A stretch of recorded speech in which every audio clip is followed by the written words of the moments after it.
दोस्तों आज हम बात करने वाले हैं मुस्लिम लॉ के अंदर जो मुस्लिम गर्ल्स की जो मैरिज की एज है वो एक्चुअल में कितनी है।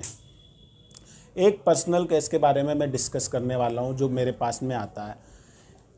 मेरे पास में एक केस आता है जिसमें लड़की की उम्र लगभग 15.5-16 साल होती है, जो अपनी मनपसंद के किसी लड़के से शादी कर लेती है और वो एक साथ में रहने लग जाते हैं। बट उनके जो पेरेंट्स होते हैं वो शादी को नहीं मानते और पुलिस थाने में जाकर जो है 363 आईपीसी के अंतर्गत जो है उसके खिलाफ, लड़के के खिलाफ अपहरण की एफआईआर दर्ज करा देते हैं।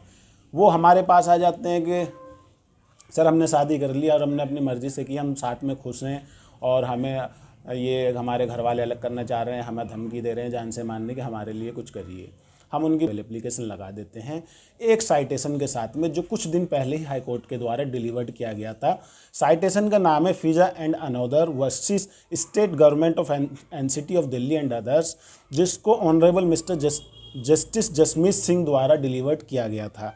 17/8/2022 को ये जजमेंट आया था। उसके 10 से 15 दिन के बाद में हमारे पास में वो क्लाइंट आते हैं। इस साइटेशन के अकॉर्डिंगली जो है इसमें भी सिमिलर वही केस था। 15 महीने की जो लड़की थी जिसने अपनी मर्ज़ी से शादी कर ली थी और वो साथ में रह रहे थे, उनको भी थ्रेट दी जा रही थी। उन्होंने हाई कोर्ट में जो है क्रिमिनल रिट पिटिशन फाइल की थी कि हमें जो है हमारे पेरेंट्स से, पुलिस वालों से जो है बचाया जाए, हमें जान माल का खतरा है, हमें कभी भी जान से मार सकते हैं। तो अब मोमडन्स लॉ में क्योंकि लड़की की जो हमारी क्लाइंट थी उसकी उम्र भी 15.5 से 16 साल थी। अब यहाँ पर हमें तो पता था उस साइटेशन को पढ़ने के बाद में कि इसको हमारे क्लाइंट को रिलीफ मिल जाएगा, लेकिन हमारे क्लाइंट बहुत ज़्यादा डरे हुए थे।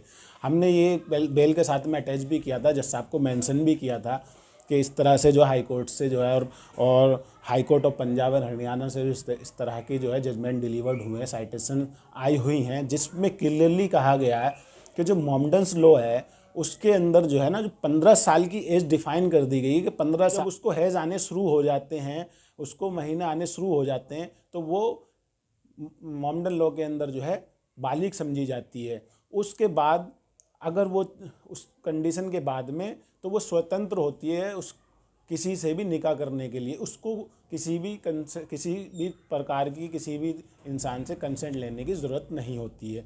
ये कंडीशन हमारे केस की होती है और यही कंडीशन जो है साइटेशन के अंदर जो मैंने बताया अभी इसके अंदर होती है।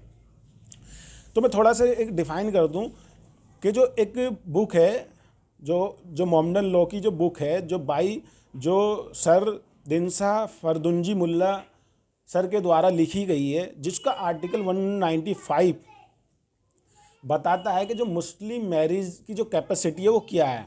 तो उसमें वो बताते हैं, उसमें 195 के जो आर्टिकल में 3 पॉइंट हैं। पहले पॉइंट में वो ये बताते हैं कि every Mohammedan of sound mind, जो हर एक मुसलमान जिसका जो दिमागी तौर पर स्वस्थ है और अपने डिसीजन अपने आप ले सकता है, and who has attend puberty, और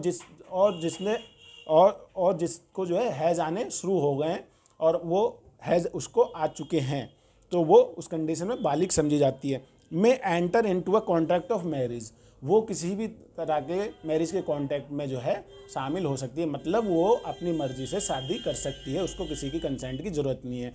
इसका नंबर 2 जो पॉइंट है वो ये कहता है कि जो ल्यूनेटिक्स एंड माइनर्स चाइल्ड हैं and who have not attend puberty, और जिन्होंने पुबर्टी अभी अटेंड नहीं की है, जिनको है जाने शुरू नहीं हुए हैं, वो अभी नाबालिग हैं या दिमागी तौर से कमज़ोर हैं, उनके बिहाफ से जो है ना अगर वैलिडली मैरिज होगी तो जो उनके रेस्पेक्टिव पेरेंट्स हैं उनकी कंसेंट से होगी, अदरवाइज उनकी मैरिज नल एंड वॉइड होगी।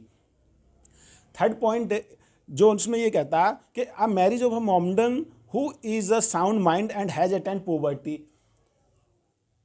जो दिमागी तौर से स्वस्थ हैं और अपने डिसीजन अपने आप ले सकते हैं, और जिन्होंने जो है पुबर्टी अटेंड कर ली है और अगर उनकी मर्जी के बिना उसकी शादी की जाती है तो इस तरह की जो शादी होगी वो नल एंड वॉइड होगी, जो सुन्नी होगी। वो उस अगर मैं यहाँ पे ये समझा दूँ कि क्या होता है कि एक मुस्लिम लड़की है, वो किसी से शादी नहीं करना चाहती है और उसके पेरेंट्स उस पर ज़बरदस्ती जब दबाव डालकर जान से मारने का प्रेशर डालकर कि मैं जहर खा लूँगी तो इससे शादी नहीं करेगी, तो तुझे शादी करनी पड़ेगी, या तेरा भाई मर जाएगा या तेरी माँ मर जाएगी, इस तरह की उसके ऊपर दबाव बना दिया जाता है। वो ना चाहते हुए भी उस शख्स से शादी करती है बिना अपनी मर्जी के।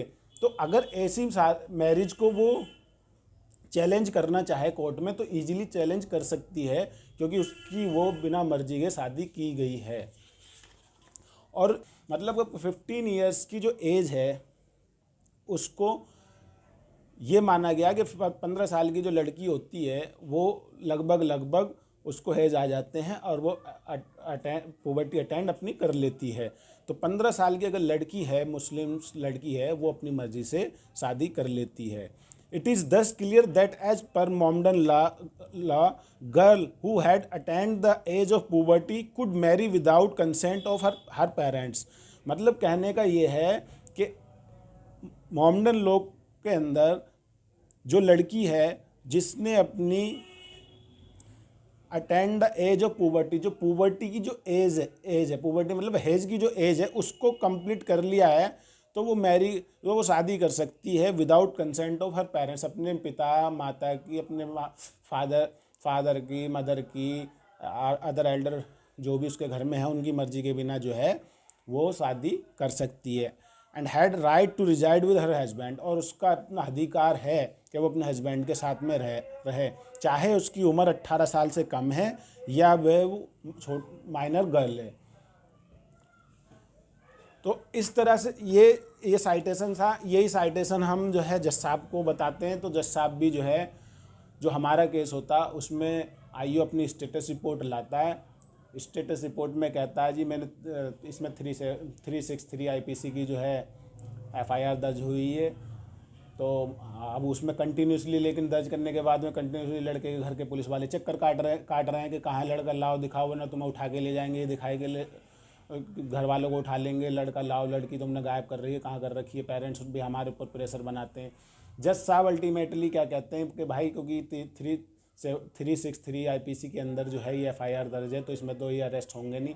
तो मेरा वहाँ पर सर जज साहब को ये ऑब्जेक्शन सबमिशन होता है कि जज साहब वो तो ठीक है, बट ये क्या कर रहे हैं, ये कंटिन्यूसली जो है लड़के के घर जा रहे हैं, उनकी फैमिली को थ्रेट कर रहे हैं, जबकि उसकी पुबर्टी की जो एज है उसको कंप्लीट करने के बाद में उसने एज की है। और मोमडन्स लॉ के अकॉर्डिंग 15 साल की एज के बाद में लड़की अपनी सहमति से निकाह कर सकती है, तो वो कहीं पर भी रॉन्ग नहीं है। तो जज साहब जो है उसको जो है मैं बहुत अच्छा रिलीफ देते हैं और आईओ को डायरेक्ट करते हैं, उनसे लिखवाते हैं कि there is no need of custodial interrogation, उनसे उसके स्टेटस में लिखवा लेते हैं और हमको फाइल कर देते हैं। कोर्ट के बाहर में उनके पेरेंट्स कहते हैं कम से कम हमारी लड़की को तो मिलवा दो। मैंने आपको अपनी लड़की से मिलना है तो हाई कोर्ट में हम रेट डाल देंगे, वहाँ पे आके मिल लेना, देयर इज नो नीड। तो ये जो था